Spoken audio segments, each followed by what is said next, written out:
As a person who is grieving, we actively get caught up in grief and what the grief is and what the grief means. After the response from my last video, which I will tag in the description box below, the things that I learned from my dad's death, I really had a great discussion with one of my dad's previous friends where we really talked about the things that we learned from my dad and how we're learning from him still.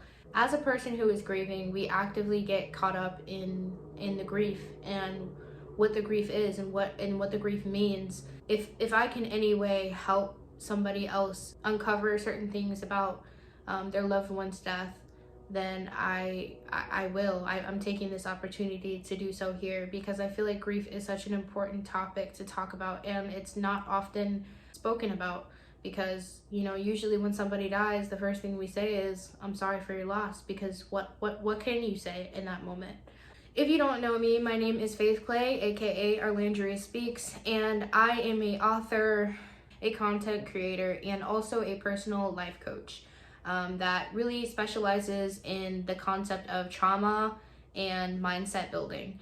So I felt like this was a great opportunity to talk about the things that I learned from my dad and learned from his death. These are the 5 things I have learned from my dad's death.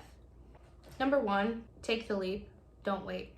When we're in a position to learn different things and somebody oftentimes gives us advice about ways to excel our lives, we often don't listen. At least in my case, I didn't, because I'm an extremely stubborn person. My dad often told me the things that he knew that I could achieve and that I wanted to achieve, but I never had the ability or the confidence to actually execute those goals and wishes and dreams. And when he died, it was a representation to me that I really had to stand on my own 2 feet and truly believe in myself. He was my biggest supporter. The fact that I had lost my biggest supporter was a reminder to me that I needed to be my biggest supporter. Even though that he was gone, I knew he was silently cheering me on. There was no way I was going to let him down, even though he was gone. I used his death as motivation for me to encourage me to grow and build and do things that I never did before and change the entire course of my entire life, because the way that I was living before was not optimized for my success. I was at a point where I hated myself. I didn't like who I was. I didn't like what I was doing. I didn't like the behaviors that I had. And I was really stuck in some bad habits that weren't productive to me or my lifestyle or the lifestyle that I wanted to live. And when I say take the leap, I mean take the leap. And that doesn't mean, you know, you have to jump into everything all at once. It means take your time, have a goal in mind that you would like to set, and truly start taking steps to reach said goal. There were so many aspects of my life that needed altering or that needed to be adjusted to be the person that I am now.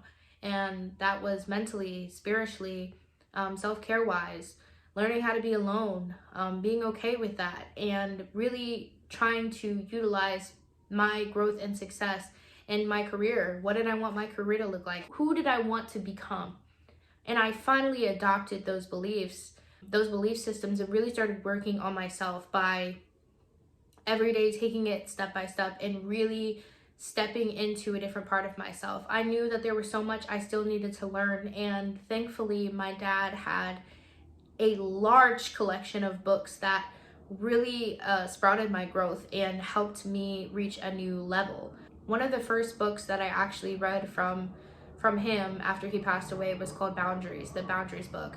And I'm not sure who it's by, but I will say that I had a really bad problem with people pleasing, and I knew that my boundaries were not good or efficient for who I was going to be in my future self. So I actively worked on those things. I actively worked on my level of self-trust and self-love, because I did not trust myself. I did not love myself. And I really tried to figure out the reasons why. And ultimately, the reasons why actually led to other people. It wasn't a belief that I adopted simply just because I believed it. It was a belief that I gained from other people. And that's when I really started becoming me. I started doing things that I didn't normally do. I started doing yoga. I started going on hikes. I started doing things that I knew were positive that I had never really explored before. And I really found myself when I took the leap. So I encourage you to do that. When somebody dies in your life, it really feels like you have to connect yourself to a new normal. And I had to find a new normal without him in my life. I had to find a way to really lean into myself and really start building myself up and finding a new support system. And the way I found a new normal was by doing everything differently than I ever had before. I think that's really what led me to where I am now. Number 2, bad things sometimes happen to people who don't deserve it. And in this case, because my dad was murdered, a bad thing did happen to me that I didn't necessarily deserve. It became my responsibility to deal with as much as I didn't deserve it. When those kinds of things happen, we oftentimes blame other people, or we go into a downward spiral of pity because really we didn't deserve it in the first place, so why should we have to deal with it? But when those things happen, it is an opportunity to learn new things about yourself. It's an opportunity to grow, because even though you didn't deserve that thing, it's trying to teach you something. As much as I didn't want to admit, that my dad dying was horrible. It was a horrible experience, but I learned so much from it. I had to take something positive out of the situation in order for me to really start digging in and trusting in, God, the universe, whatever you believe in. Because when you stay stuck in that position, there's nothing you can do but stay exactly where you are. I know it's not fair when things happen to us that, don't deserve to happen, and it sucks and it's hard. It's hard to accept. It's something that you don't want to accept because you didn't deserve it in the first place. But I will say that it's taught me so much. It's taught me so much about patience and forgiveness and love, and really just focusing on what I can do. It really taught me how to control my surroundings, even if the things I can't control, like that was something I just didn't have control over. A reminder to me that I control how I react to it. I control what I do with it afterwards. And the way that I controlled what I did with it was that I alchemized it to my benefit. I became a better person because of it. I motivated myself to become a better person because of it. I learned so much because of it. I became more mature because of it. There were so many ways that I learned from the shitty thing that happened to me. And I know that it's not fair. It's not fair, but at the end of the day, life isn't fair. And we have to do the best with what we can and somehow find a way to grow from it. Ultimately, instead of running from it, because when you run from it, you experience even more turmoil and even more pain. And I didn't want to experience anything else, because I knew that if I genuinely went down that path again, I wouldn't come back from it. So this is a reminder to you that whatever happened to you, even though you didn't deserve it, it's your responsibility to deal with it. It's your responsibility to figure out a way how to make it better, how to make your situation better because of it. How is it going to help you? What is it going to teach you? And every time something necessarily quote unquote bad happens to me, that's what I recognize now. What can I learn from this situation for next time? How can I adjust myself so that I can grow from this situation? And that's become my belief. Number 3, grief comes in many ways. When you experience grief, it is more than just being sad about somebody that passed away. It is up and down. It is hills and valleys. There is laughter and there is excruciating pain. It is such a whirlwind of emotions. But the one thing that I can say is, when you're grieving, what you're really experiencing is the love that you had for that person that can't go to them. You can't talk to them, so it stays and it sits with you. When I really started experiencing the grief and the heaviness of it, I didn't know what to do with it at first. I wanted to avoid it at all costs, because to me, grief was scary. Grief was something I didn't want to do because I didn't deserve to have to grieve. When I really started looking at it in a way of, if I don't face this, it's always going to be there. It's going to be even bigger. It's going to just keep stacking on top of each other. And this is a reminder to you to accept your grief, accept where you are, and it's okay. It's okay where you are. Give yourself grace at any moment. And even if you're at work and you have you have a moment where you see a flashback of whoever your loved one was. For me, it was my dad. I would have my moment. I would give myself that moment. It didn't matter where I was and what situation I was, because I deserved to have that moment. I deserved to cry about the loss of my dad. So give yourself that moment. Don't run from it, because it's going to continue to build and it's going to start oozing out into all aspects of your life. Take it from somebody who's genuinely experienced this. I had to shut down everything after a certain point because I was using so many distractions to try to cover up my grief. It put me into a place of mental breakdown. I mentally could not take the grief that I literally could not work. I could not focus. I couldn't drive. I couldn't do anything except for break down. And it was a reminder that I needed to face my grief, because the more you run from it, the more it builds up. The grief is really just a representation of the love that you have for that person. So I encourage you to find ways to cope with your grief. Talk to the person that died. Whatever you believe, however that is represented to you, you could write that person a letter. I like to talk to my dad. I light his candle that's right here, and I talk to him. Sometimes I talk to him and I talk to God at the same time, you know? We have to do what we can to really start to feel better about the situation. So find ways to cope, whatever that looks like for you. I wear my dad's clothes all the time. This is literally his shirt. It's a reminder to me that he's close to me, you know? Just do what you can with what feels good to you. Really just focus on what's going to help you feel better about what happened. If you feel like you need support and you need to talk to somebody, go to therapy. I went to therapy and it really helped me.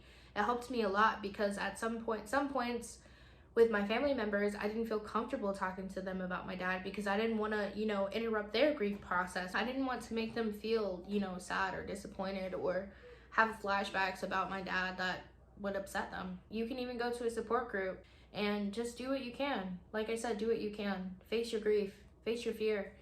Number 4, life is precious. This was a reminder to me how precious life was. When my dad died, it was honestly something I least expected. It's kind of the same way that happened with my brother. When my brother died, I was completely surprised and appalled. It was the same way with my dad, but even bigger at that point, because he didn't go by choice. It was understanding that life is precious. It's you can say it as much as you want, but really life is short. It is short. We have a very short time here, and we have to take risks, and we have to love people and hold on to them as tight as we possibly can. And we have to create boundaries so we're not stuck in positions of unhappiness for long periods of time. We really have to remember that life is temporary. Everything that we're experiencing is temporary. So the best thing that we can do is love each other as much as we can, hold on to people as much as we can, and just do the best thing that we know is going to optimize our life, that's going to make us happy, that's going to bring us peace. Because I don't know how much to reiterate to you that life is incredibly short. When I go, I know for a fact that I won't have regrets. I will not regret the life that I lived. If I died tomorrow, I wouldn't regret the life that I lived. I wouldn't regret the choices that I made, because I have really taken the chance. I took my chances. I took my opportunities. I'm believing in the impossible for things. I'm believing in things that people said to me were impossible. This is also a reminder to you to be grateful for what you have. There is no reason to hold bitterness in your heart. Forgive them.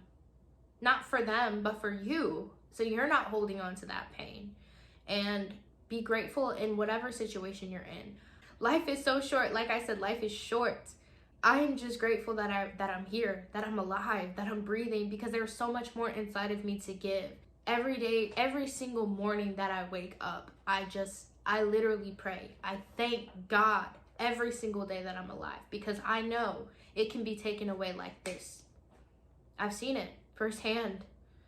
So literally take every opportunity and every moment that you can and hold on to it, because it is precious. Life is precious. Even the hard parts, they are precious, because they are a reminder to us that we're human, that we're in this human experience, that we're experiencing life as it really is. And it is beautiful. It is genuinely beautiful. And this is coming from somebody that has attempted, you know, multiple times in their life, that has tried to kill themselves. But I'm telling you now that I appreciate life to a whole new level and a whole new degree because of what I went through. There's really nothing else I can say other than life is short. Take the chances, take the opportunity. Don't leave regrets on the table. What if what if you only have 15 more minutes to live? What if I only have 15 more minutes to live? Am I going to regret the decisions that I made? If it's yes, then that means you need to step into a new you. You need to step into a version of you where you're not going to have regrets, where you're really going to stick up for yourself, where you're going to take those opportunities and those shots, where you're going to be bold. So do it. And what I mean by be grateful is I am so grateful that I had the opportunity to live with my dad before he passed. If I didn't do that, I wouldn't have known him the way that I did, the way that I was able to know him. So I'm so grateful for those moments, even those moments where it's hard to recognize, like, damn, I wish I had more time with him. Switch it. I can't believe I'm so grateful that I had this time with him, because otherwise I wouldn't have. If life went a different way, I wouldn't have that time with him. So really just be grateful for the moments that you had with that person, and just for the life that you're living now, because as you know, it can be gone in an instant. Number 5, learning boundaries and understanding people. Due to the way that my dad died, because he was murdered, I see people in a different light. And that's not because I don't trust people.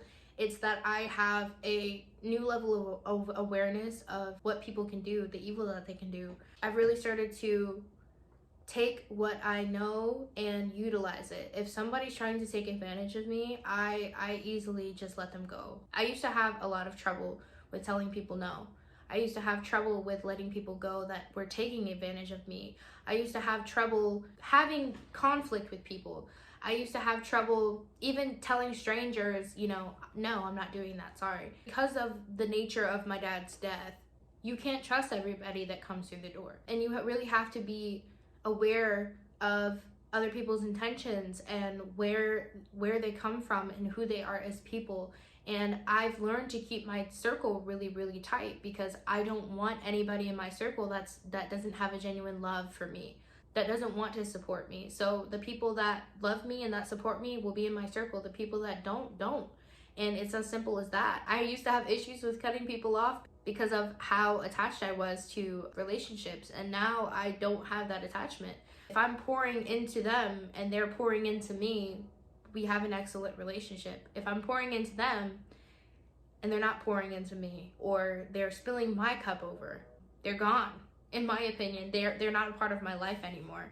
And I think that's part of number 4, life is short. Really focus on the people that are going to help you, encourage you, because if you waste your time with people that genuinely don't care about you, you waste your time chasing them. You not only get hurt and heartbroken, but you also lost, a piece of yourself to them. That is the lessons that I've learned from him. I genuinely feel like even though he passed away and he died, he's still teaching me things every single day. He's still showing up in ways that I can't even begin to explain to you. If you enjoyed this video, please don't forget to give it a thumbs up. If you are also dealing with grief, loss, or trying to figure out a way to elevate your life, you can hit the subscribe button here and follow my channel. Peace.